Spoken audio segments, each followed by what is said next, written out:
Classes में आपका स्वागत है।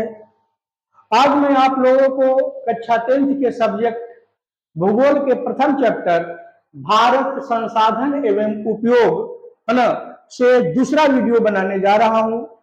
इसके पूर्व के वीडियो में मैंने आपको बताया है कि संसाधन क्या है, संसाधन कितने प्रकार के होते हैं, उत्पत्ति के आधार पर, उपयोगिता के आधार पर, स्वामित्व के आधार पर या विकास के स्तर के आधार पर संसाधन कितने प्रकार के होते हैं, ये सभी मैं आपको पहली वीडियो में बता रखा है। अब इस चैप्टर से जो शेष रह गया है आपको पढ़ाने के लिए वह है ना संसाधन नियोजन।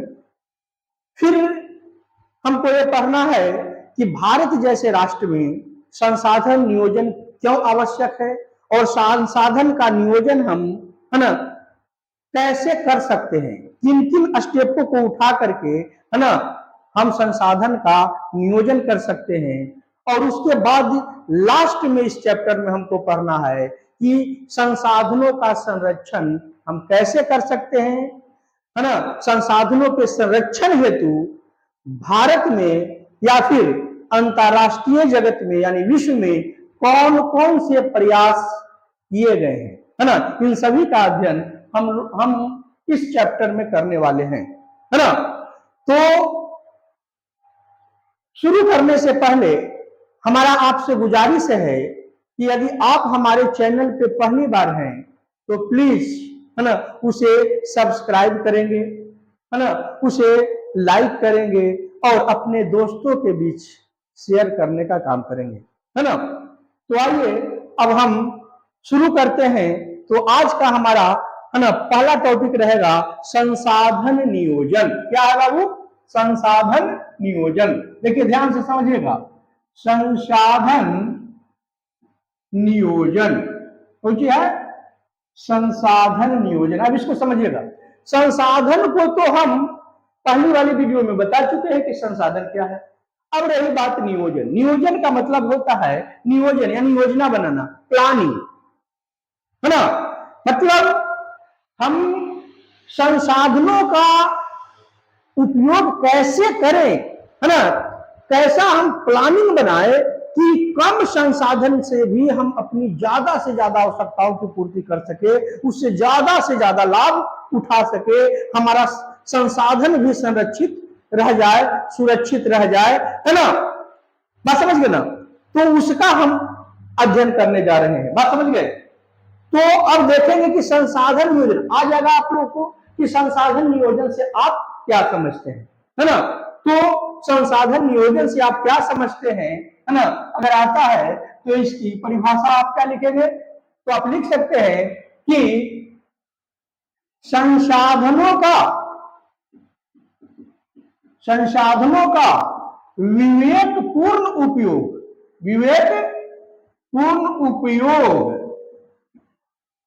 क्या कहलाता है? संसाधन नियोजन कहलाता है। संसाधन नियोजन कहलाता है। ध्यान दीजिएगा, है ना।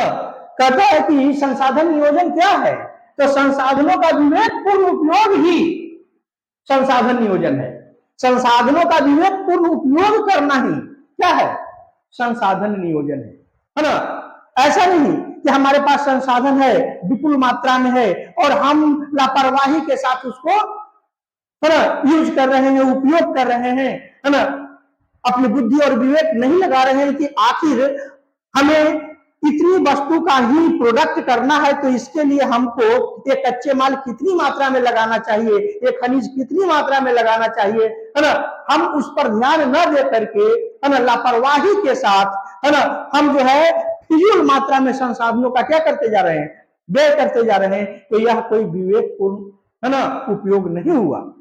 विवेकपूर्ण उपयोग का मतलब हुआ कि हमें है ना जिस मात्रा में वस्तु को प्रोडक्ट करना है, इसको प्रोडक्ट करने के लिए हमको कच्चे माल कितनी मात्रा में चाहिए, है ना। बात समझ गए?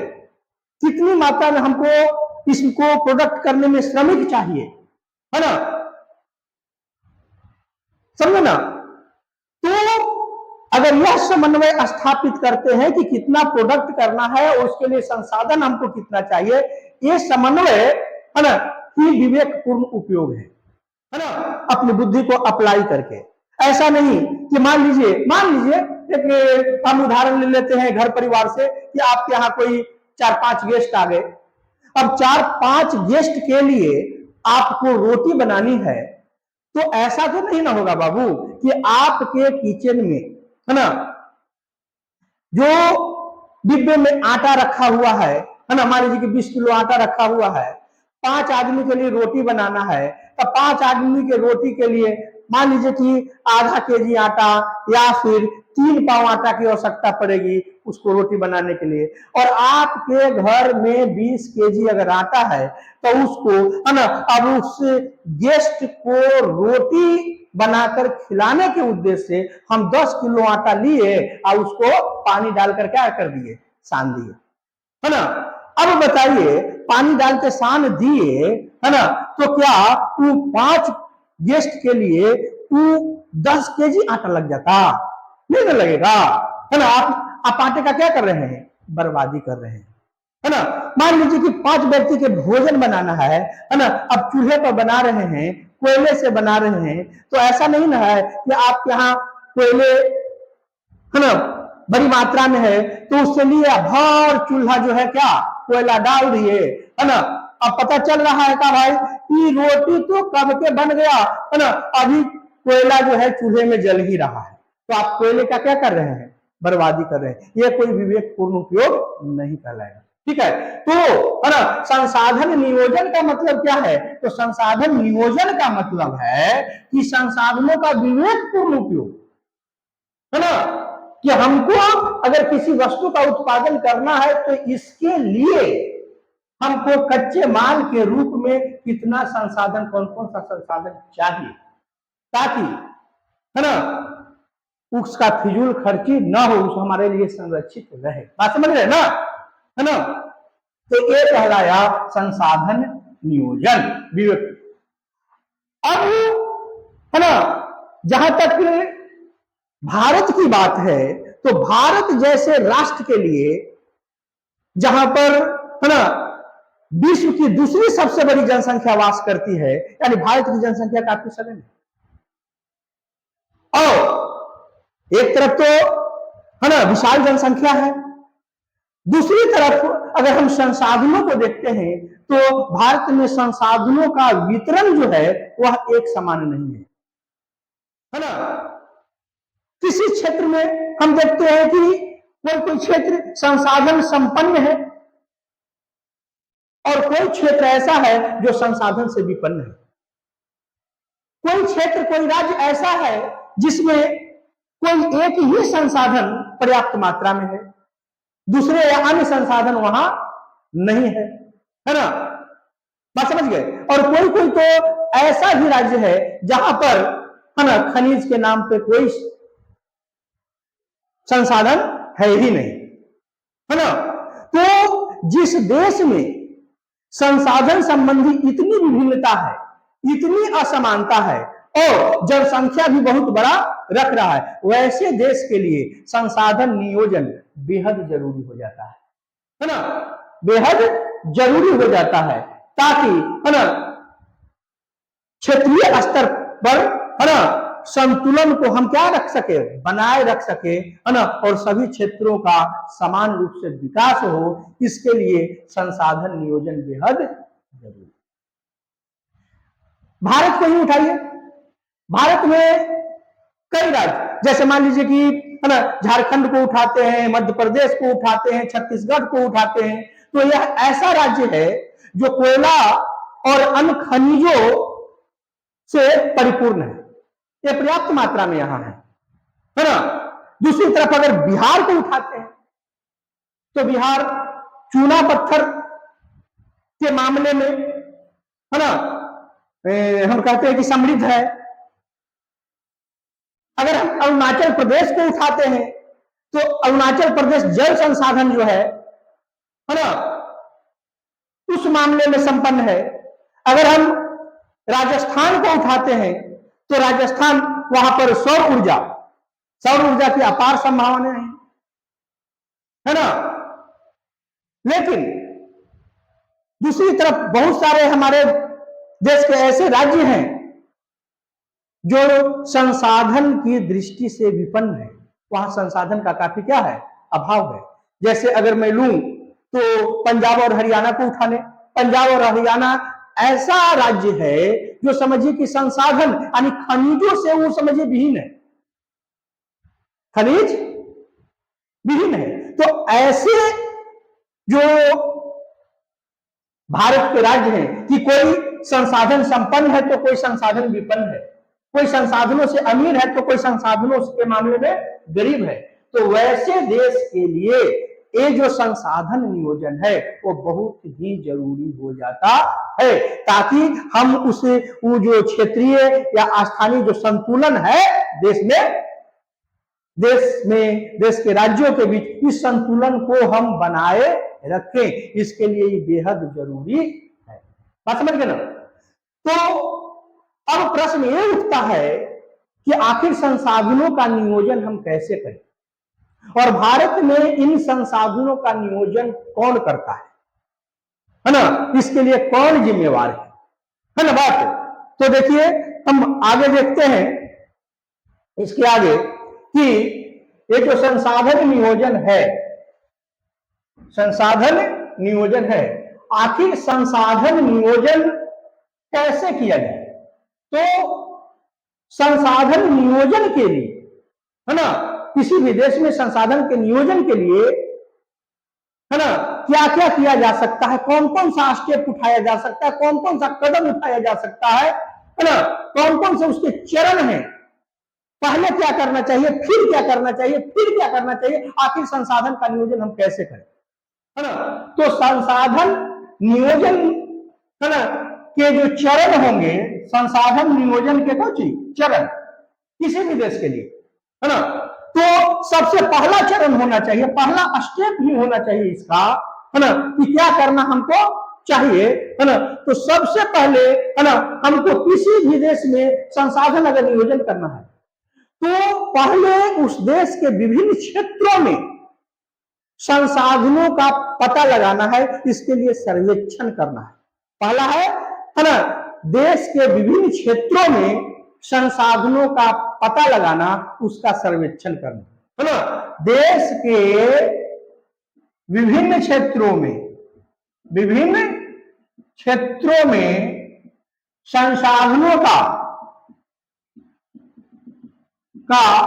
पता लगाना,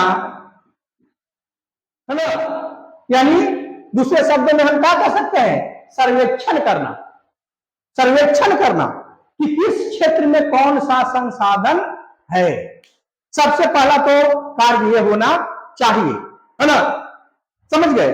जब अगर पता लग जाएगा, है ना, कि अमुक क्षेत्र में अमुक संसाधन है, तब दूसरा स्टेप होना चाहिए संसाधन नियोजन का, प्लानिंग ये होना चाहिए कि अब यह पता लगाया जाए कि उस क्षेत्र में जो संसाधन है वह कितनी मात्रा में है, वह संसाधन कैसा है, उसकी गुणवत्ता क्या है।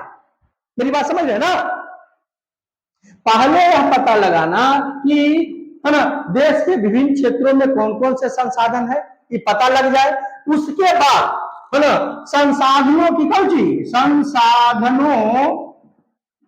की मात्रा एवं गुणवत्ता का पता लगाना, है ना, बस समझ गए ना। उसका माप करना कि कितनी मात्रा में है, यानी हमारे देश में कोयला का भंडार है तो कितना है, समझ गए। और अगर वो कोयला है तो वह कैसा कोयला है, उसकी गुणवत्ता क्या है, वह घटिया है ना किस्म का कोयला है कि उन्नत, है ना, किस्म का कोयला है, वो कैसा कोयला है ना, बात समझ गए ना। जैसे कोयले का भी विभिन्न प्रकार होता है ना,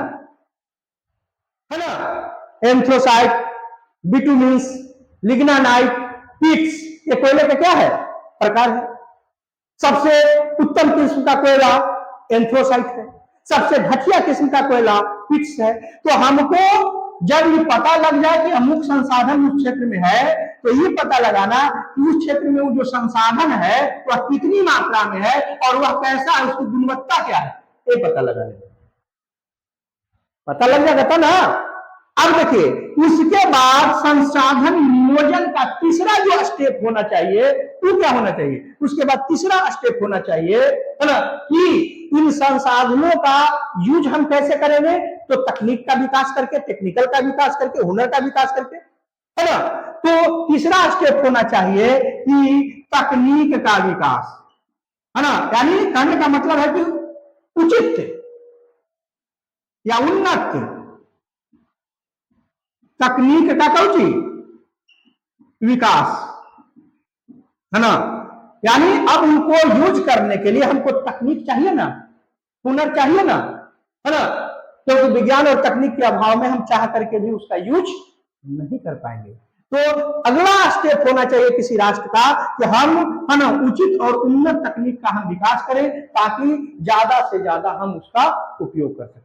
जब हम तकनीक भी विकास कर लेंगे तब चौथा स्टेप क्या होना चाहिए, है ना, संसाधन नियोजन का, है ना, हमको क्या करना चाहिए। तो उसके बाद, है ना, जो, है ना, कोई भी राष्ट्र जो अपने लिए विकास योजना बनाता है, राष्ट्रीय विकास योजना, है ना, और दूसरा है ना, संसाधन जो विकास योजना, देश में जो संसाधन है उसके विकास के लिए जो योजना, दोनों के बीच संबंध स्थापित करना, अंतर संबंध, यानी दोनों के बीच समन्वय स्थापित करना, है ना। हम कह सकते हैं कि राष्ट्रीय विकास योजना, राष्ट्रीय विकास योजना, क्योंकि कि कोई भी राष्ट्र जो है ना, अपने विकास के लिए योजना बनाती है ना। तो राष्ट्रीय विकास योजना तथा, है ना, क्या भाई, तो संसाधन विकास योजना के बीच कौची करना, संबंध स्थापित करना, के बीच संबंध, या संबंध ना लिख करके सीधे लिखे कि समन्वय स्थापित करना, ध्यान दीजिएगा, है ना। यही 4 स्टेप है संसाधन नियोजन का, समझ गए ना, उसके विवेकपूर्ण उपयोग का मतलब क्या है, पहले ध्यान से सुन लीजिए। पहला काम होगा, है ना, पहला काम होगा कि किसी क्षेत्र विशेष में, किसी देश का कोई क्षेत्र विशेष है उसमें संसाधनों का पता लगाना, उसका सर्वेक्षण करना, और सर्वेक्षण करने के उपरांत, है ना, संसाधनों की मात्रा और उसकी गुणवत्ता का पता लगाना कि वह कितनी मात्रा में उस क्षेत्र में है और उसकी गुणवत्ता क्या है, वह उत्तम किस्म का है या घटिया किस्म का है, निकालना हमारे लिए लाभदायक होगा कि माने हानिकारक होगा, है ना। बात समझ ना इसका। जब वो पता लग जाए तो अगला हुआ कि इसको यूज करने के लिए हमको, है ना, विज्ञान और तकनीक का विकास करना होगा, तो उचित तकनीक या उन्नत तकनीक का हमको विकास करना होगा। ये जब हम उसको यूज करने लायक हो गए तो देश की जो राष्ट्रीय विकास योजना है और संसाधन जो है, संसाधन इन दोनों के बीच समन्वय, तालमेल स्थापित करना, है ना, कि कैसे हम इसका यूज करें, है ना। यही है संसाधन नियोजन का स्टेप। कोई भी देश इसी स्टेप को उठाता है। अब प्रश्न उठता है कि भारत में संसाधन नियोजन हेतु, है ना, जो ये स्टेप उठाता है, संसाधन नियोजन का कार्य जो करता है वह कौन करता है ना। तो याद रखिएगा आप लोग, है ना, हमारे देश में संसाधन नियोजन का काम, जैसा कि आप पढ़ चुके हैं कि, है ना, 15 मार्च 1950 को गठित जो योजना आयोग थी, तो योजना आयोग के द्वारा पंचवर्षीय योजना चला करके, है ना, क्या किया जाता है, संसाधन नियोजन का कार्य किया जाता है। यानी हमारे देश में संसाधन नियोजन का काम योजना आयोग के द्वारा संपन्न किया जाता है और यह योजना आयोग पंचवर्षीय योजना के तहत, है ना, कार्य करता है कि, है ना, कितनी मात्रा में कौन सा संसाधन कितने लक्ष्य को प्राप्त करने के लिए किया जाए। बात समझ गए, समझ गए ना। तो अब इसके बाद, है ना, जब इसको हम देख लिए कि, है ना, ये हो जाता है, अब इसके बाद हमको चलना है कि, है ना, संसाधनों का संरक्षण। क्या भाई, संसाधनों का संरक्षण। आगे हमको देखना है संसाधनों का संरक्षण। तो देखिए मिटाते हैं अब, ध्यान दीजिएगा। अगला है संसाधनों का संरक्षण। देखिए इस स्टेप को जरा ध्यान से सुनिएगा, समझिएगा, है ना। संसाधनों का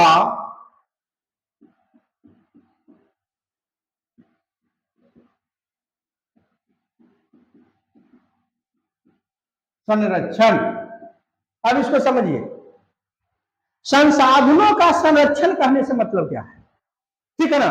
आ जाएगा कि संसाधनों के संरक्षण से आप क्या समझते हैं। तो संरक्षण का मतलब ऐसे नाम से ही स्पष्ट, संरक्षण करना यानी उसकी रक्षा करना, यानी जो हमारे पास संसाधन है ना, बात समझ गए, जो हमारे पास संसाधन है उसको बचा के रखना। अर्थ तो यही ना निकल रहा है संसाधनों का संरक्षण।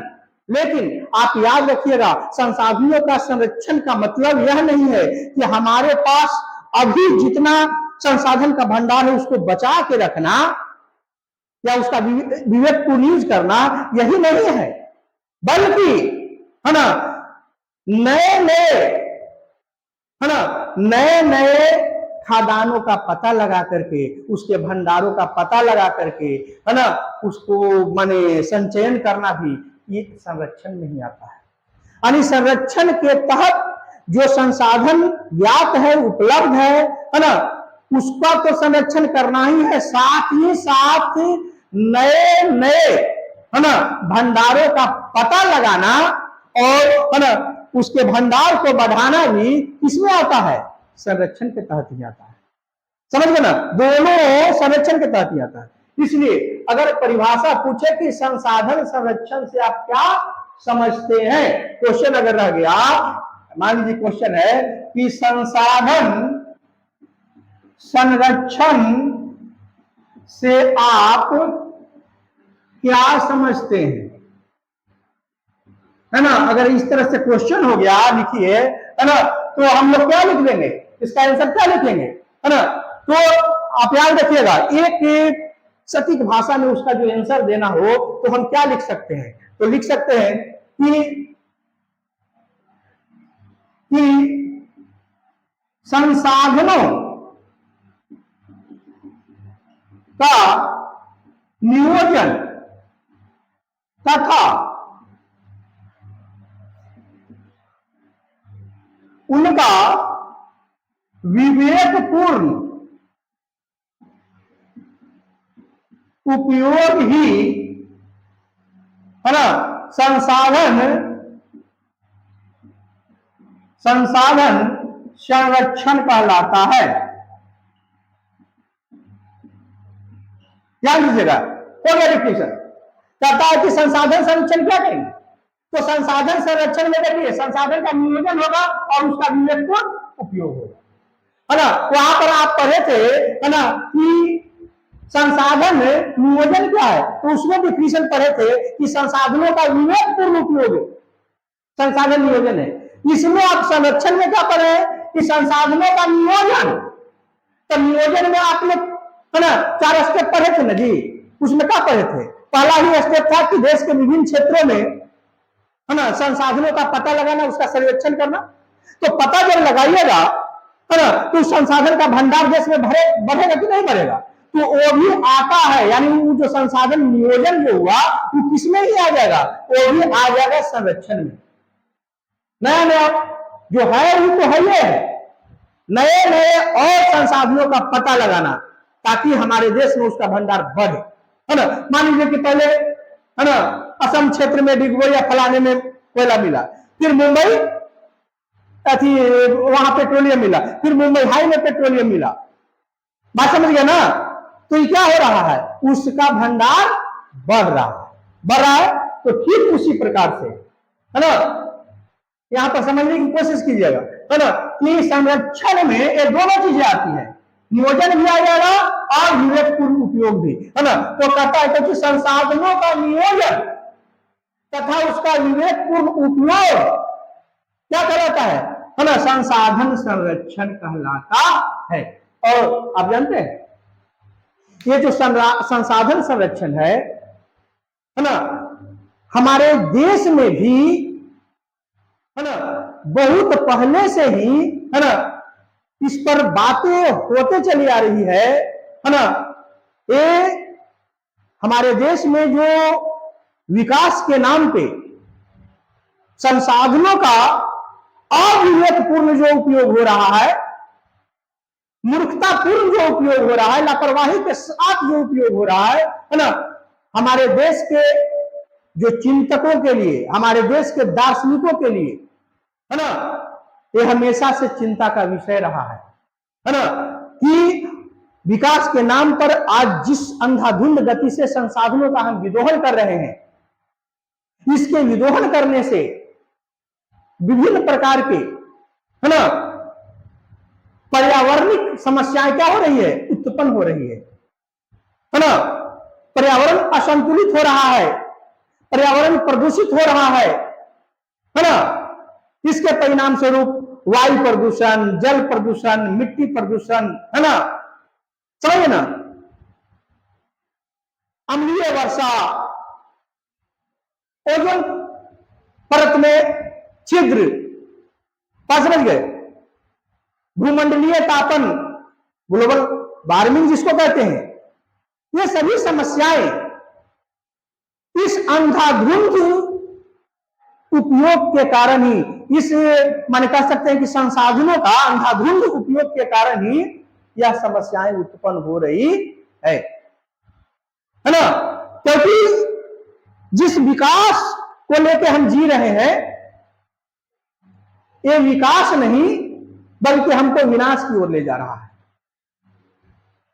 आज कम कम उम्र में लोग विभिन्न प्रकार की व्याधियों से क्या हो रहे हैं, ग्रसित हो रहे हैं। ये कहीं ना कहीं इस प्रदूषण का परिणाम है ना, इन संसाधनों का अविवेकपूर्ण दोहन का परिणाम है।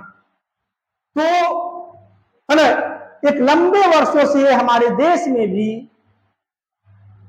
है ना, संसाधनों के संरक्षण के संदर्भ में, है ना, विचार किया जा रहा है ना।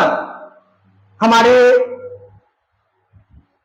जो राष्ट्रपिता महात्मा गांधी हुए, वो भी इस, है ना, संसाधनों के अतिशय विदोहन,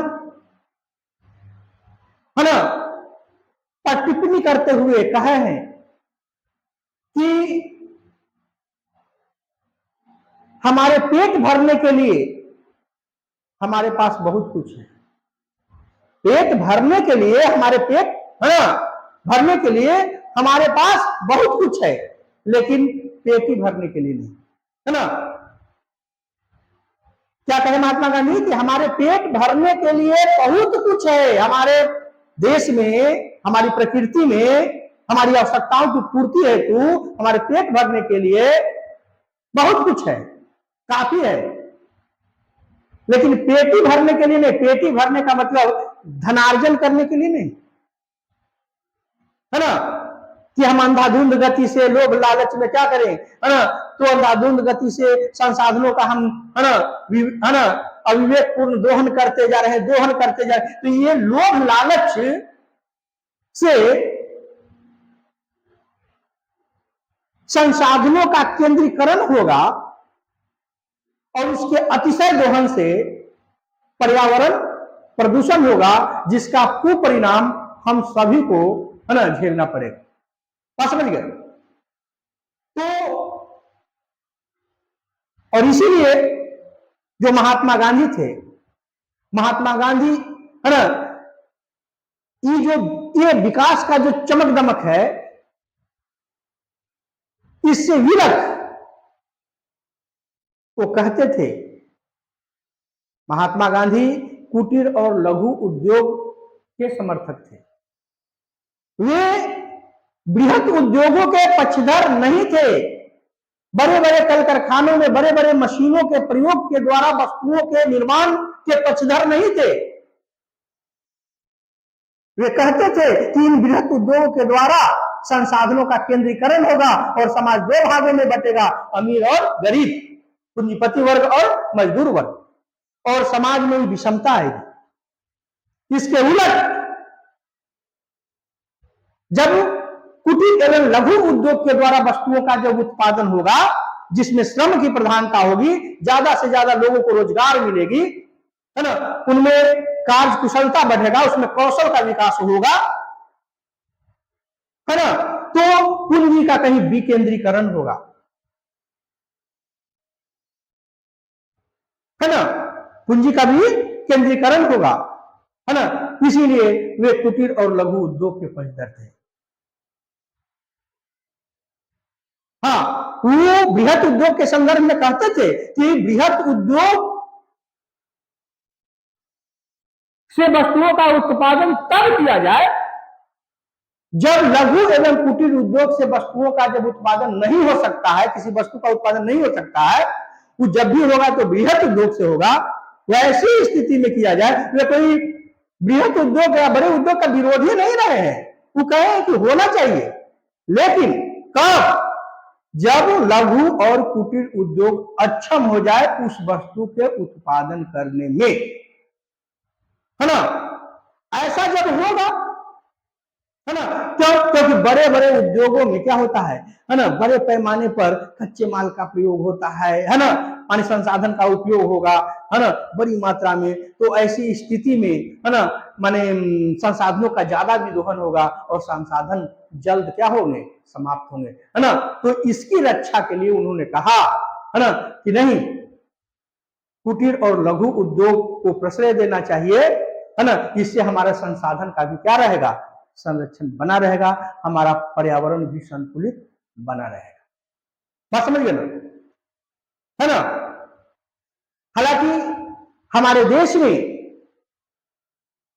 संसाधन संरक्षण हेतु भिन्न भिन्न समयों में, है ना, इसके लिए कई प्रयास किए गए हैं।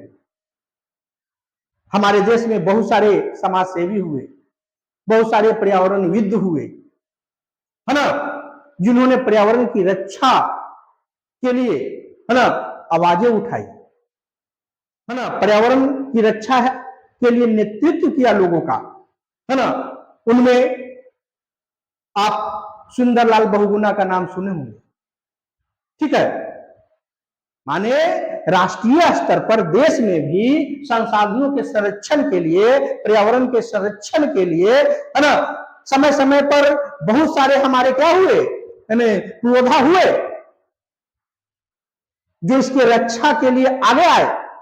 उसमें सुंदरलाल बहुगुणा पहले नंबर पे, मेधा पाटेकर, है ना, ये लोग तो पर्यावरण, है ना, पर्यावरण संरक्षक हैं जिन्होंने, है ना, पर्यावरण की रक्षा के लिए मुहिम चलाई। आप चिपको आंदोलन के नाम सुने होंगे, चिपको आंदोलन, है ना। चिपको आंदोलन संसाधन संरक्षण हेतु, यानी खास करके, है ना, वन के वृक्षों की कटाई को रोकने के लिए चलाया गया था। चिपको आंदोलन 1970 के दशक में, वर्ष 1973 में, कब 73 में किनके नेतृत्व में चलाया गया था? तो पर्यावरणविद, पर्यावरण संरक्षक कौन? तो सुंदरलाल बहुगुणा, सुंदरलाल बहुगुणा, सुंदरलाल बहुगुणा के नेतृत्व में, है ना, कौन आंदोलन चला था? चिपको आंदोलन। कौन आंदोलन?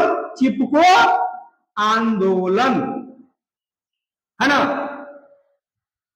यह आंदोलन जो है उत्तर प्रदेश के, या आज कहिए कि आज की तिथि में उत्तराखंड के जो टिहरी गढ़वाल वाला जो क्षेत्र है, गढ़वाल क्षेत्र, है ना, समझ गए ना, चमोली नामक जो जिला था, समझ गए ना, उसमें एक रेणु नाम का गांव था।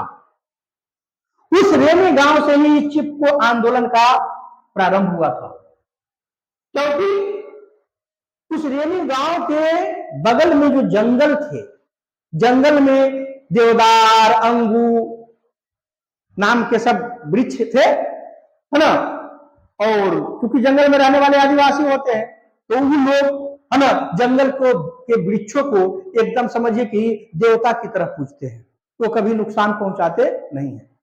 तो एक लाइसेंसधारी ठेकेदार जंगल को साफ करने के लिए, है ना, वो आता है और आने के बाद जंगल को काटना शुरू कर देता है ना, यानी पेड़ को काटना शुरू कर देता। और उस रेनी गांव के मर्द जो है पूरे के पूरे क्या थे, काम के लिए बाहर गए हुए थे। ऐसी स्थिति में गांव की पूरी महिला है ना निकल के एकजुट होकर के और पेड़ों को आलिंगन करके अपने है ना आगोश में लेकर के और वृक्षों की रक्षा की थी। इसीलिए उस आंदोलन को क्या चिपको आंदोलन कहते हैं, बात समझ गए ना।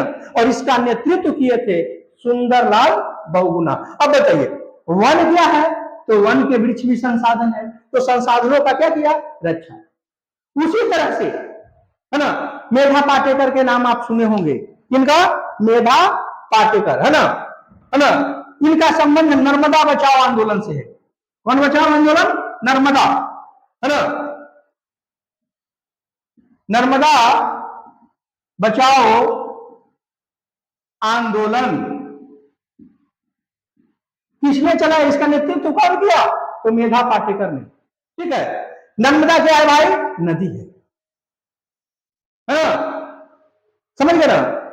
विंध्याचल पर्वत से है ना, उसके दक्षिण से, विंध्याचल पर्वत के दक्षिण से ये निकलने वाली ये नदी है जो कहां, गुजरात को जाती है।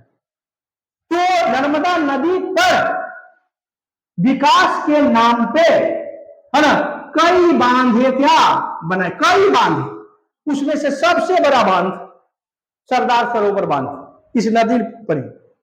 अब क्या होता है बाबू, बांध बांध देने से क्या होगा, बांध बांध देने से है ना इधर से जो जल जा रहा है बांध के पीछे रुक जाए।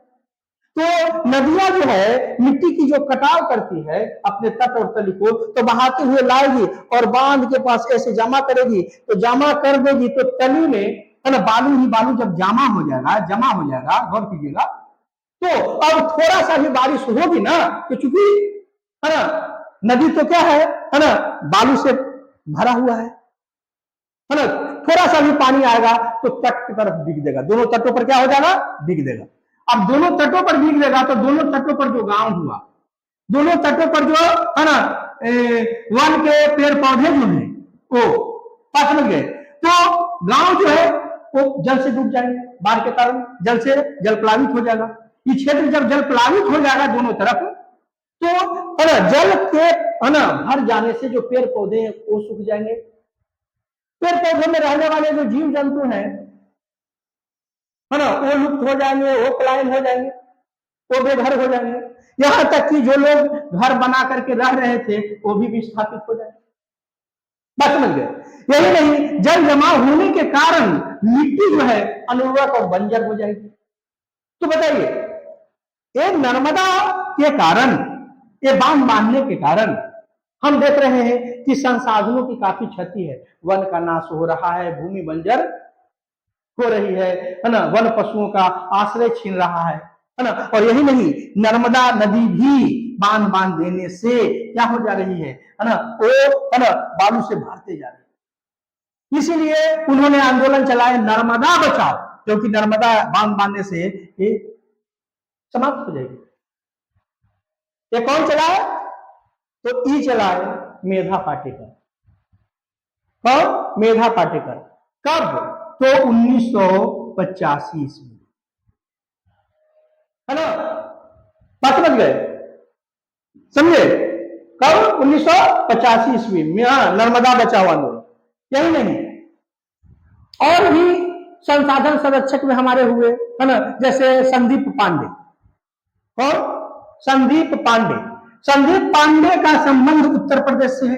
कहां से है, और उत्तर प्रदेश में है ना उन्होंने खास करके उस पहाड़ी जो क्षेत्र है उसमें वर्षा जल संचयन का काम किया। तो वर्षा जल, जल क्या है, एक संसाधन है ना, उसको संरक्षित करने का काम, क्यों, क्योंकि वर्षा होती थी और वर्षा जो है भूमि ढालुआ है ना, तो ढालुआ भूमि से होकर के नीचे उतर जाती थी, लोगों को उस पहाड़ी क्षेत्र में पेयजल की समस्या उत्पन्न होती थी। इसके लिए वर्षा जल संचयन करवाने का काम संदीप पांडे ने किया, है ना, समझ गए ना।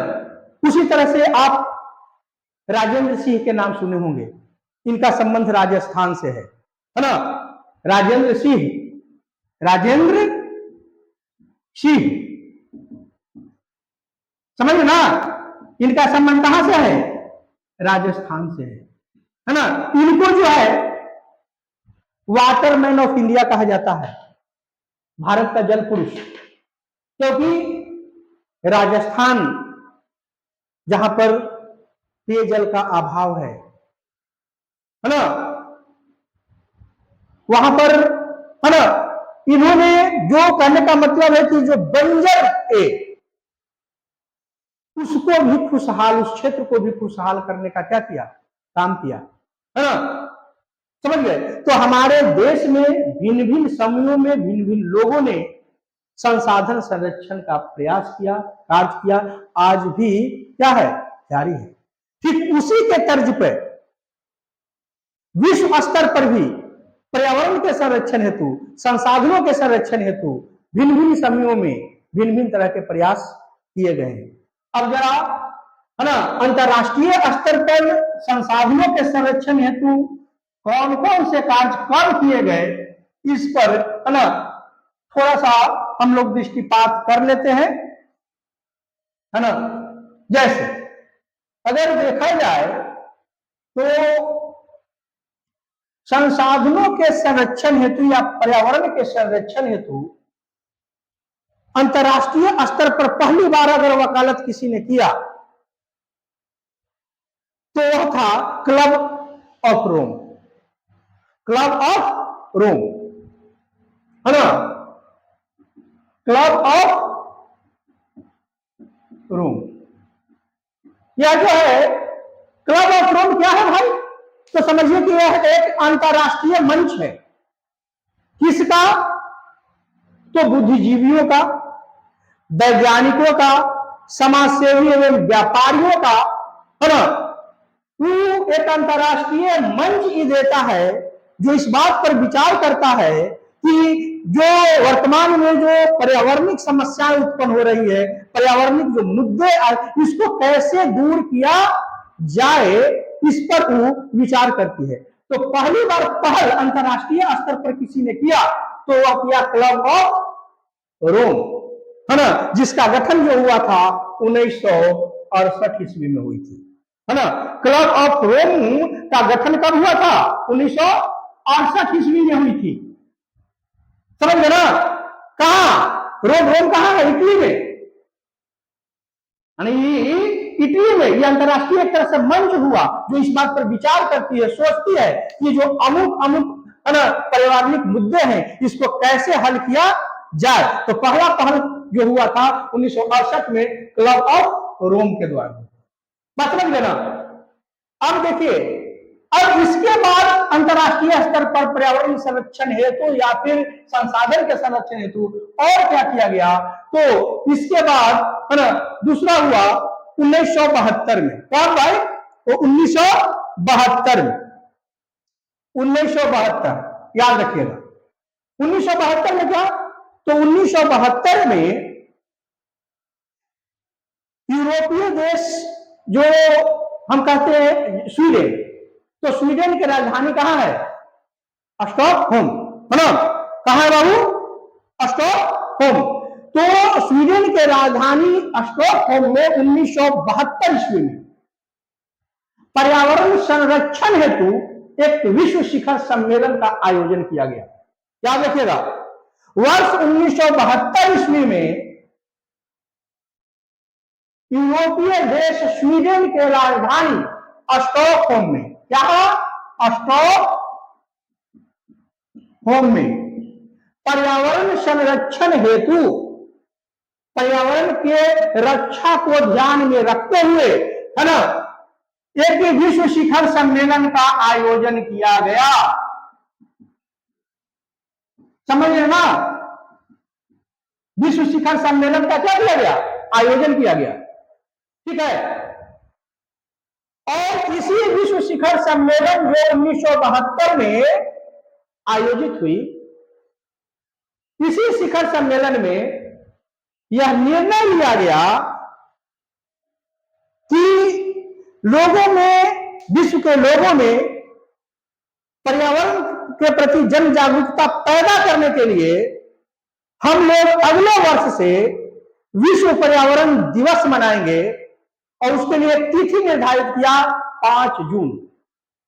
यानी हम कह सकते हैं कि वर्ष 1972 ईस्वी में स्वीडन के राजधानी स्टॉकहोल्म में जो विश्व शिखर सम्मेलन का आयोजन हुआ, उस शिखर सम्मेलन में ही इस बात का निर्णय लिया गया कि पर्यावरण यानी विश्व के विभिन्न देशों में पर्यावरण के प्रति जागरूकता को पैदा करने के लिए, पर्यावरण की रक्षा के लिए हम लोग विश्व पर्यावरण दिवस मनाएंगे और वो अगले वर्ष से है ना प्रत्येक वर्ष 5 जून को मनाएंगे। इसीलिए आज भी हम लोग विश्व पर्यावरण दिवस कब मनाते हैं? 5 जून को मनाते हैं। तो यह है ना कब से मनाया जा रहा है? तो हम कह सकते हैं कि 1973 से, क्योंकि 72 में जो विश्व शिखर सम्मेलन हुआ, इसमें निर्णय लिया गया कि अगले वर्ष से है ना कब 5 जून को है ना क्या मनाएंगे? तो विश्व पर्यावरण दिवस मनाएंगे। तो विश्व पर्यावरण दिवस कब मनाते हैं? 5 जून को, है ना। तो सबसे पहला विश्व पर्यावरण दिवस कब मनाया गया था? 1973 में, और उस समय से प्रत्येक वर्ष इसको हम लोग मनाते चले आ रहे हैं। चलिए इसको समझ गए, है ना। तो चलिए 72 हो गया। 72 के बाद अब बारी आती है 74 की, है ना, 74 की, 1974। तो 1974 में क्या हुआ भाई विश्व स्तर पर? तो ध्यान दीजिएगा, एक ब्रिटिश अर्थशास्त्री थे, समझ गए ना, जिनका नाम था E.F. है ना सुमशेर, E.F. है ना सुमशेर, ये उनका नाम था। ये ब्रिटिश जो है अर्थशास्त्री थे। इन्होंने उस समय एक पुस्तक लिखी थी, स्मॉल इज ब्यूटीफुल, है ना। पुस्तक का नाम क्या था? Small is beautiful. ध्यान दीजिएगा, स्मॉल इज ब्यूटीफुल मतलब छोटा सुंदर है, यानी छोटा ही सुंदर है या छोटा ही सुंदर होता है ना। इस नाम से उन्होंने एक पुस्तक लिखा था, कब? 1974 में। कौन लिखे थे? E.F. सुमशेर। तो छोटा ही सुंदर है यानी स्मॉल ही ब्यूटीफुल है ना। तो यहां स्मॉल या छोटा से मतलब क्या है? तो जानते हैं, छोटा से मतलब उनका लघु एवं कुटीर उद्योग से है, कि लघु एवं कुटीर उद्योग ही सुंदर है। आज जो विकास के होड़ में हम संसाधनों का अंधाधुंध जो उपयोग करते जा रहे हैं और द्रुत गति से संसाधन जो समाप्त होते जा रहे हैं और पर्यावरणिक समस्याएं जो उत्पन्न होते जा रही है, चाहे भूमंडलीय तापन की समस्या हो या ओजोन परत में छेद की समस्या हो, है ना, या अम्लीय वर्षा की समस्या हो, बात समझे ना। ये जितनी भी समस्याएं उत्पन्न हो रही है, पर्यावरण प्रदूषण की जो समस्या उत्पन्न हो रही है ना, ये सभी संसाधनों के अंधाधुंध विध्वंस के कारण ही उत्पन्न हो रहा। क्योंकि बड़े बड़े कल कारखानों में बड़े बड़े मशीनों का जो प्रयोग होता है और उसमें उस स्थिति में बड़ी मात्रा में कच्चे माल का प्रयोग किया जाता है, और कल कारखानों के चिमनियों से निकलने वाले जो धुएं होते हैं, वो हमारे पर्यावरण को क्या करते हैं? प्रदूषित करते हैं, है ना। तो जो महात्मा गांधी का सोच था, उनका जो दर्शन था कि हमें जो है राष्ट्र के विकास के लिए संसाधनों को कुटीर एवं लघु उद्योग के द्वारा यूज करना चाहिए। इससे क्या होगा कि हमारे संसाधन भी संरक्षित रहेंगे और साथ ही साथ ज्यादा से ज्यादा लोगों को रोजगार भी मिल पाएगा, बेरोजगारी दूर होगी, है ना। क्योंकि है ना बड़े बड़े जो कारखाने जो चलाते हैं, जो लोग जिनका होता है, वो तो पूंजीपति होते हैं, उनको ज्यादा से ज्यादा लाभ होगा और लाभ के लिए अंधाधुंध गति से है ना संसाधनों का विदोहन करते हैं। ये नहीं समझते हैं कि आगे यानी कल ये संसाधन रहेगा या नहीं रहेगा, उस पर कोई विचार नहीं करते हैं, बस वर्तमान को देखते हैं कि ज्यादा से ज्यादा लाभ, ज्यादा से ज्यादा लाभ। और ये जो चीज है ये हमारे पर्यावरण को प्रदूषित करने का क्या करता है, काम करता है। तो है ना, इन्होंने एक पुस्तक जो लिखा स्मॉल इज ब्यूटीफुल, तो स्मॉल से मतलब है छोटी ही अर्थव्यवस्था, या कह सकते हैं कि बड़े तकनीक के स्थान पर छोटे तकनीक, हस्त का प्रधानता और उसके द्वारा वस्तुओं का जो उत्पादन है ना, इस पर इन्होंने बल दिया है ना, कि लघु एवं कुटीर उद्योग के द्वारा ही वस्तुओं का उत्पादन जो होता है वही अच्छा है, क्योंकि कोई भी अर्थव्यवस्था मानव कल्याण के लिए होता है ना, लाभ के, व्यक्तिगत लाभ के लिए नहीं होता है ना। और जब हम अक्षय मात्रा में ज्यादा से ज्यादा है ना संसाधनों का उपभोग करके, और है ना हम चाहते हैं कि ज्यादा से ज्यादा उससे लाभ प्राप्त करें, तो इससे मानव का अहित होता है, न कि कल्याण होता है, सबका कल्याण नहीं होता है। इसलिए उन्होंने कहा कि अर्थव्यवस्था मानव कल्याण के लिए है, ऐसा नहीं कि खाली व्यक्तिगत लाभ के लिए। और इसके लिए जो लघु एवं कुटीर उद्योग है वही है ना सबसे ज्यादा सही है, समझ गए ना। तो इस पर भी उन्होंने जोर दिया कि नहीं भाई है ना, हमको जो है उचित उपयोग करना है इसका। अब देखिए 1974 के बाद बारी आ जाती है 1987, 1987। अब आइए 1987 में है ना बुंडलैंड आयोग आया था। कौन सी? बुंडलैंड आयोग। अब इसको समझिएगा। और बुंडलैंड आयोग या बुंडलैंड कमीशन कहिए, ये जो आया और इसने सतत विकास पर जोर दिया है ना। इसने कहा कि अभी जो विकास के दौर में हम लोग चल रहे हैं है ना, ये अस्थायी नहीं है, यह टिकाऊ नहीं है, यह निरंतर जारी विकास नहीं रह सकता है ना, क्योंकि हमारा पर्यावरण प्रदूषित हो रहा है, हमारे आयु घट रहे हैं, हम तरह तरह के व्याधियों से ग्रसित हो रहे हैं, इसलिए यह विकास ज्यादा दिन तक चलने वाला नहीं है ना। क्योंकि जिस गति से हम संसाधनों का विदोहन कर रहे हैं उसी गति से इसका भंडार समाप्त हो रहा है, तो एक दिन ऐसा होगा कि ये संसाधन समाप्त हो जाएंगे है ना। तो जब संसाधन समाप्त हो जाएंगे तो क्या ये विकास जिस रफ्तार से चल रहा है ये टिक पाएगा? नहीं टिक पाएगा। यानी यह धारणीय नहीं है, यह सतत कोषीय विकास नहीं है, समझ गए ना। तो बुंडलैंड आयोग जो 1987 में अपना जो सिफारिश दिया उस सतत विकास पर जोर दिया। किस विकास पे? सतत विकास पे। और आपको ऐसे हम जब इकोनॉमिक्स पढ़ा रहे थे तो वहां भी सतत विकास पढ़ाना था, और सतत विकास को वहां पर है ना परिभाषित करते हुए मैं आपको कहा था कि सतत विकास क्या है। तो पर्यावरण को यानी पर्यावरण संरक्षण में पड़े तो पर्यावरण को बिना हानि पहुंचाए, पर्यावरण को बिना क्षति पहुंचाए, समझ ना, पर्यावरण को बिना क्षति पहुंचाए, भावी पीढ़ियों की आवश्यकताओं को ध्यान में रखते हुए वर्तमान विकास को जारी रखना ही क्या है? सतत विकास है। यानी सतत विकास में याद रखना है हमको कि आने वाली हमारी जो पीढ़ी है उसकी आवश्यकता को भी ध्यान में रखना है। ऐसा नहीं कि हम अंधाधुंध गति से संसाधनों का विदोहन करते रहे और आने वाली पीढ़ियों को हम कुछ नहीं दे सके तो आने वाली पीढ़ियां हमको क्या कहेंगी? आप ही के माँ बाप आपके जो संसाधन है, आपकी भूमि है, संपत्ति है, सब बेच देंगे है ना, और आप आए दादा सब बेच दिए तो आप है ना दादा को अच्छा कहेंगे?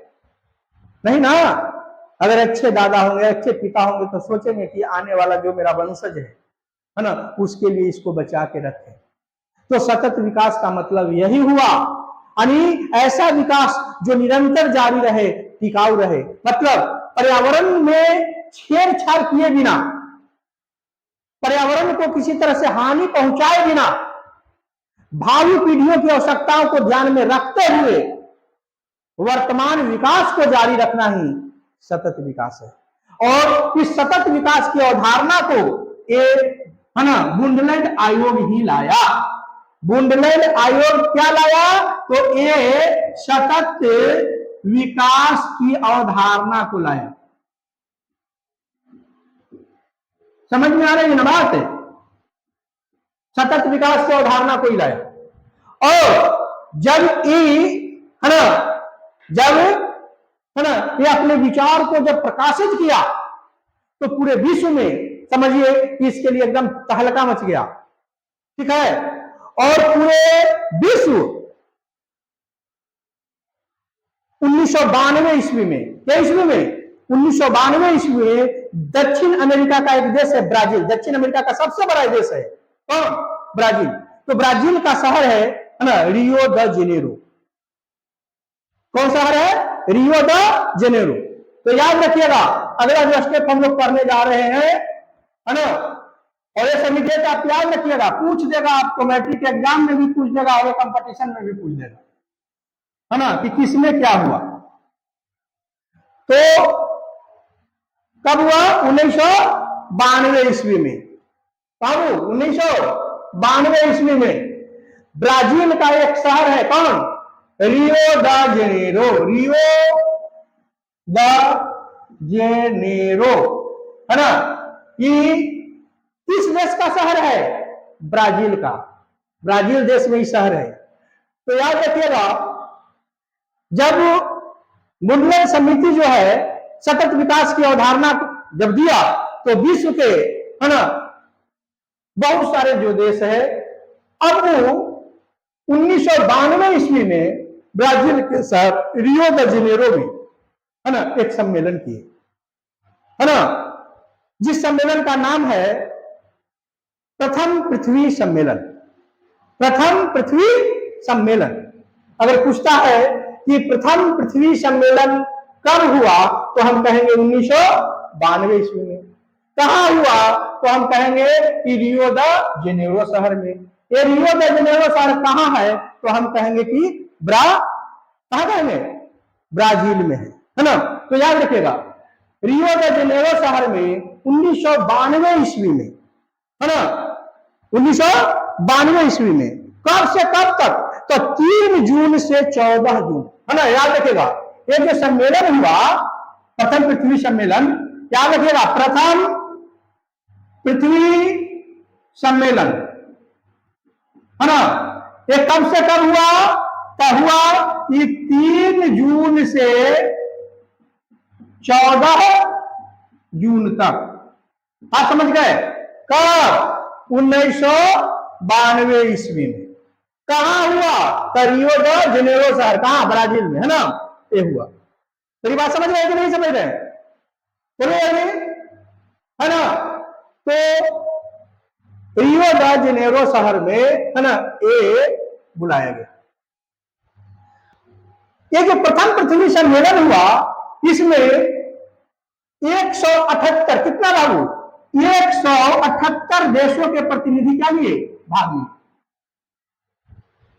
फिर से ध्यान से सुनिएगा, प्रथम पृथ्वी सम्मेलन जो 3 जून से 14 जून तक चला वर्ष 1992 ईस्वी में, है ना, इस सम्मेलन में पूरे विश्व से 178 देशों के प्रतिनिधि क्या लिए?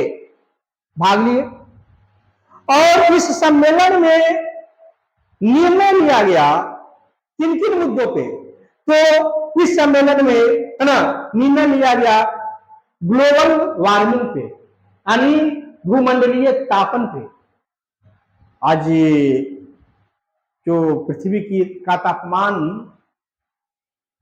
जो दिन प्रतिदिन बढ़ते जा रहा है, चाहे वो कोई ऋतु हो, जाड़े की ऋतु में भी देखते हैं कि गर्मी लगती है ना, कि किसका प्रभाव है? ग्लोबल वार्मिंग का प्रभाव है। तो चर्चा उस पर चली, ग्लोबल वार्मिंग पर चर्चा इस सम्मेलन में चली, जैव विविधता पे, है ना, चर्चा इस सम्मेलन में चली वन संरक्षण पे। बात समझ गए ना, है ना। प्रथम पृथ्वी जो सम्मेलन हुई, प्रथम पृथ्वी सम्मेलन 3 जून से 14 जून तक जो चली वर्ष 1992 में, इसमें 178 देशों के प्रतिनिधि भाग लिए और है ना इस सम्मेलन में चर्चा हुई किस पर, तो है ना भूमंडलीय तापन यानी ग्लोबल वार्मिंग पे, जैव विविधता पे, वन संरक्षण पे, और ये बैठक बुलाई गई रियो द जेनेरो में। पकड़ गए। यही नहीं, इसके साथ ही साथ इसी बैठक में, इसी सम्मेलन में 21 एजेंडों पर भी बात हुई। 21 कार्यक्रम, 21 एजेंडा, है ना, यानी पर्यावरण संरक्षण हेतु 21 एजेंडे पर कार्य करने के लिए सहमति बनी।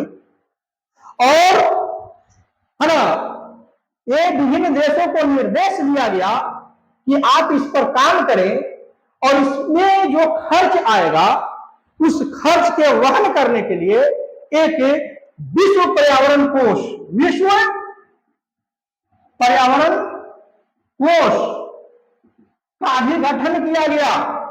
यानी वो विश्व प्रथम पृथ्वी सम्मेलन में ही हमें विश्व पर्यावरण कोष का भी क्या किया गया, गठन किया गया। ये काहेला इस कोष, इस खजाने का काम क्या था? काम यह था कि उसी सम्मेलन में जो 21 एजेंडे पर जो है ना कार्य करने के लिए इसके विभिन्न देशों को कहा गया, है ना, तो उस कार्य करने में पैसे खर्च होते, तो पैसे का वहन कौन करेगी?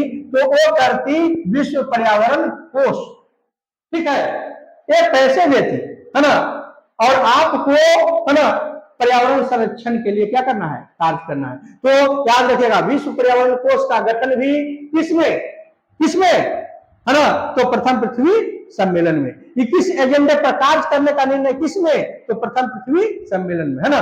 ग्लोबल वार्मिंग पर है ना विचार करने का काम किस, है ना, तो हम कहेंगे प्रथम पृथ्वी सम्मेलन में। चलिए अब इससे आगे बढ़ते हैं। तो 1992 की बात हो गई। अब बारी आती है ना द्वितीय पृथ्वी सम्मेलन की।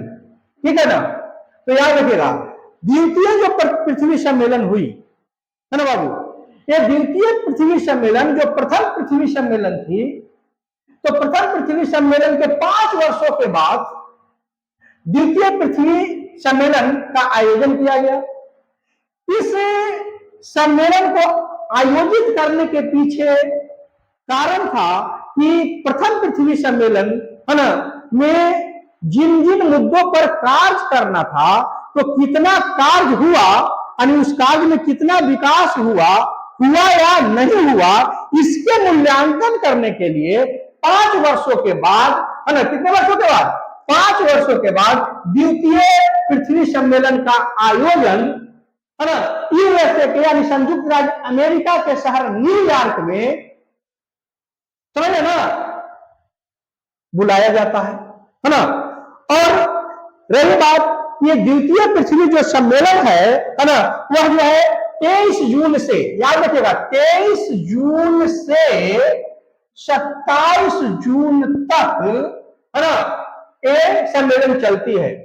कब, किस वर्ष में? तो प्रथम पृथ्वी जो सम्मेलन मैंने आपको बताया कब, 1992, उसके 5 वर्ष बाद, तो 92 5 97, यानी 1997 ईस्वी में। अगर कोई पूछता है कि द्वितीय पृथ्वी सम्मेलन कब आयोजित हुआ, तो कहेंगे 1997। कब से कब तक? 23 जून से 27 जून तक। कहां? तो हम कहेंगे कि अमेरिका के शहर न्यूयॉर्क में, अमेरिका के शहर न्यूयॉर्क का नाम सुना है ना। तो यहां पहला कहां हुआ था? तो ब्राजील के शहर रियो द जेनेरो में। दूसरा पृथ्वी सम्मेलन कहां हुआ? न्यूयॉर्क, अमेरिका में। कब? 23 जून से 27 जून 1997 को, है ना। इसीलिए क्योंकि इस सम्मेलन का आयोजन प्रथम पृथ्वी सम्मेलन जो हुआ था, है ना, उसके मूल्यांकन करने के लिए बुलाया गया था 5 वर्षों के बाद, कितना विकास किया नहीं किया। इसीलिए द्वितीय पृथ्वी सम्मेलन का दूसरा नाम है ना प्लस +5 सम्मेलन आप कह सकते हैं। +5 सम्मेलन, +5 सम्मेलन यानी द्वितीय पृथ्वी सम्मेलन जो 23 जून से 27 जून 1997 को चली, उसको +5 सम्मेलन भी कहा जाता है। क्योंकि प्रथम पृथ्वी सम्मेलन के ठीक 5 वर्षों के बाद इसको क्या किया जाता है, बुलाया जाता है उसके मूल्यांकन के लिए। ठीक है, चलिए अब द्वितीय का हो गया। अब इसके बाद आते हैं क्या है भाई, तो देखिए अब इसके बाद आता है क्योटो सम्मेलन। अब देखिए अनेक विश्व स्तर पर पर्यावरण संरक्षण या संसाधन संरक्षण के लिए कब कब प्रयास किया गया, तो है ना 1997 में ही है ना क्योटो क्या देखिएगा, क्योटो है ना। एक क्योटो कहां का शहर है जानते हैं, जापान। जापान का शहर कौन है, क्योटो।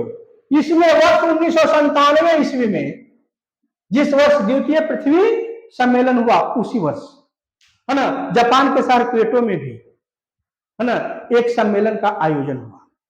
और ये जो सम्मेलन आयोजन हुआ वो विशेषकर खासकर किसके लिए, तो वो विशेषकर बाबू ग्लोबल वार्मिंग जो वैश्विक समस्या हो गई है, तो ये आज एक देश की नहीं संपूर्ण विश्व की समस्या है। ठीक है, तो इसके लिए है ना वर्ष 1900 ईस्वी में 97 ईस्वी में है ना, समझ गए ना, एक सम्मेलन बुलाया गया जिसमें है ना पूरे विश्व से क्या भाई, तो 159 देशों के प्रतिनिधि इस सम्मेलन में, क्योटो सम्मेलन में 159 देशों के प्रतिनिधि, इतने देशों के प्रतिनिधि क्योटो सम्मेलन में क्या लिए, क्योटो सम्मेलन है ना। इस क्योटो सम्मेलन में 159 देशों के प्रतिनिधियों ने क्या लिया, भाग लिया। ये क्योटो सम्मेलन कब हुआ, तो 1997 में। ठीक है, इस क्योटो सम्मेलन में किस चीज पे है ना बात की गई, तो ग्लोबल वार्मिंग पे, भू मंडलीय तापन पे, जो दिन प्रतिदिन टेम्परेचर जो इतना बढ़ रहा है, इसके टेम्परेचर बढ़ने से क्या हो रहा है कि ध्रुवीय क्षेत्रों में जो बर्फ जमे हैं वो भी पिघल रहे हैं, जिससे सागर के जल का तल बढ़ रहा है। और ऐसा अनुमान लगाया जाता है कि इसी द्रुत गति से बढ़ता गया तो एक दिन पृथ्वी जल से प्लावित हो जाएगी और इस सृष्टि का क्या हो जाएगा, नाश हो जाएगा। बात समझ गए। तो इसको रोकने के लिए, ग्लोबल वार्मिंग को रोकने के लिए ये जो है सम्मेलन बुलाया गया। इस सम्मेलन में है ना 159 देशों के प्रतिनिधि क्या लिए, भाग लिए। और है ना इसमें निर्णय लिया गया कि ग्लोबल वार्मिंग के लिए आखिर कौन कौन सा गैस जिम्मेवार है। ग्लोबल वार्मिंग जो ग्रीन हाउस है ना, वायुमंडल जो ग्रीन हाउस का काम कर देता है, तो आखिर ग्रीन हाउस गैस के रूप में कौन कौन से गैस हैं, ग्लोबल वार्मिंग के लिए उत्तरदायी कौन कौन सा गैस है। तो इस सम्मेलन में 6 गैसों को ग्लोबल वार्मिंग के लिए जिम्मेवार माना गया, यानी ग्रीन हाउस गैस के रूप में है ना यह जो सम्मेलन है ना, ये 6 गैसों को उत्तरदायी माना। अगर आपको कंपटीशन में यह पूछता है कि ग्रीन हाउस गैस कौन कौन है ना, या फिर ग्लोबल वार्मिंग के लिए जिम्मेवार कौन कौन से गैस हैं, है ना, तो याद रखिएगा उन 6 का नाम कि वह कौन कौन से 6 गैस है जो इस सम्मेलन में ग्लोबल वार्मिंग के लिए जिम्मेवार माना गया। और विश्व के सदस्य देश निर्णय लिए कि हम, जैसे अमेरिका है, यूरोपीय संघ है ना, यह सब निर्णय लिया कि हम जो है ग्लोबल वार्मिंग के लिए जो ग्रीन हाउस गैस जिम्मेवार है ना, इसको कटौती करेंगे। ठीक है, बात समझ गए ना। तो सबसे पहले आपके लिए इंपॉर्टेंट बन जाता है कि ग्रीन हाउस गैस में 6 कौन कौन है। या ग्लोबल वार्मिंग के लिए जिम्मेवार कौन? तो सबसे पहले याद रखिएगा carbon dioxide, CO2। Carbon dioxide पहला है ना। ऐसे ग्रीन हाउस गैस के रूप में, मुख्य गैस के रूप में तो कार्बन डाइऑक्साइड को ही माना जाता है ना। तो पहला तो CO2 हो, फिर मीथेन होगा CH4, CH है ना 4, कौन गैस? मीथेन। मीथेन गैस को भी याद रखिएगा, मीथेन गैस को भी है ना, यहां देख लीजिए कार्बन डाइऑक्साइड ये वाली, उसके बाद मीथेन, मीथेन दूसरा हो गया है ना। 6 गैसों में 2 हो गया, तीसरा कौन है ना? तो डाई नाइट्रोजन ऑक्साइड या नाइट्रस ऑक्साइड, नाइट्रस ऑक्साइड, इसको क्या रस है? नाइट्रस ऑक्साइड, ये तीसरा हो गया। बात समझ गए ना? अब चौथा गैस है ना, चौथा गैस जो ग्लोबल वार्मिंग के लिए जिम्मेवार है, वो चौथा गैस है HFC, HFC हाइड्रोफ्लोरोकार्बन। इसको क्या लिख सकते हैं आप? इसको क्या लिख सकते हैं? H से हाइड्रो, F से फ्लोरो, C से कार्बन, ठीक है। ये चौथा गैस है आप। पांचवा गैस है पर फ्लोरोकार्बन, पर फ्लोरोकार्बन, तो है ना पर फ्लोरोकार्बन यानी PFC है ना, समझ गए ना? ये पर फ्लोरो कार्बन है ना, C से कार्बन, बात समझ गए ना? यानी पर फ्लोरोकार्बन, समझ गए ना बात को? हिंदी में ही लिख दें, देखिए पर फ्लोरो और कार्बन, ठीक है ना, पर फ्लोरोकार्बन है ना। तो 1 2 3 4 और 5, एक और बच गया है ना। और अगला जो है ना आपका है ना, वो sulphur hexa fluoride, sulphur hexa fluoride है ना, सल्फर हेक्सा फ्लोराइड। देखिए यहां लिख देते हैं सल्फर हेक्सा फ्लोराइड, समझ गए ना? सल्फर है ना हेक्सा फ्लोराइड यानी CF6 लिखिएगा है ना, यानी सल्फर, तो सल्फर का संकेत है सर SFC, इसको क्या कहेंगे? सल्फर हेक्सा, 6 है ना, आप फ्लोराइड, फ्लोरीन से है ना क्लोराइड। अब याद रखिएगा है ना, 1997 में क्योटो सम्मेलन जो हुआ, उसमें 159 देशों के प्रतिनिधि भाग लिए है ना। उसमें ग्लोबल वार्मिंग के लिए जिम्मेवार जो गैस है, तो 6 गैसों को है ना, तो क्या किया गया? निर्धारित किया गया कि 6 गैस जिम्मेवार है। उसमें कौन कौन है? तो कार्बन डाइऑक्साइड है, मीथेन है, नाइट्रस ऑक्साइड है ना, हाइड्रोफ्लोरोकार्बन है, परफ्लोरोकार्बन है और सल्फर हेक्सा फ्लोराइड है। ये जो 6 है ना, इसके लिए जिम्मेवार है। बात समझ गए? अब जो है इसके बाद जब अगला, अब देखिए हम लोग अंत की ओर है ना। एक और जो है आप लोगों को देखना होगा है ना, और वो है आपका तृतीय पृथ्वी सम्मेलन है ना। क्या बाबू? तृतीय पृथ्वी सम्मेलन, ध्यान दीजिएगा। प्रथम पृथ्वी सम्मेलन 92 में हुआ, उसके 5 वर्ष बाद द्वितीय पृथ्वी सम्मेलन हुआ 97 में, और उसके 5 वर्ष बाद, तो 97 5 2000 कितना 2, तो 2002 में कब हुआ जी? 2002 में, ये हुआ 2002 में, ठीक है ना। यानी तृतीय पृथ्वी जो सम्मेलन हुआ वर्ष 2002 में हुआ है ना, समझ ना बात को? और ये जो पृथ्वी सम्मेलन, तृतीय पृथ्वी सम्मेलन 2002 में, ये कहां हुआ?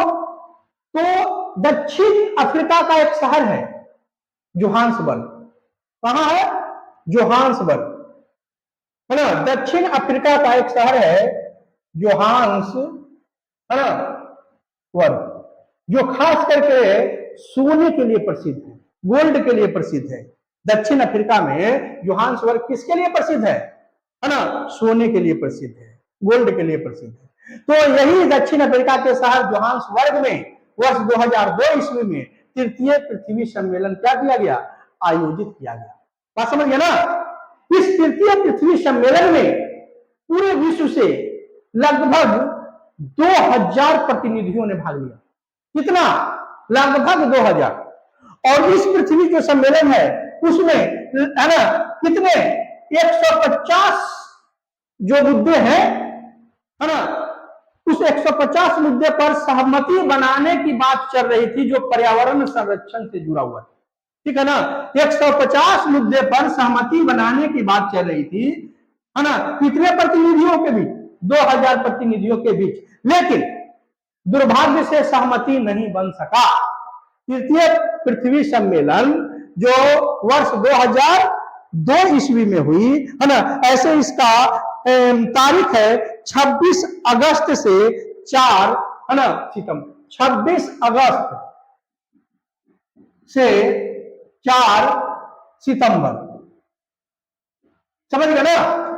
यानी याद रखिएगा, तृतीय पृथ्वी सम्मेलन वर्ष 2002 ईस्वी में 26 अगस्त से 4 सितंबर के बीच चला।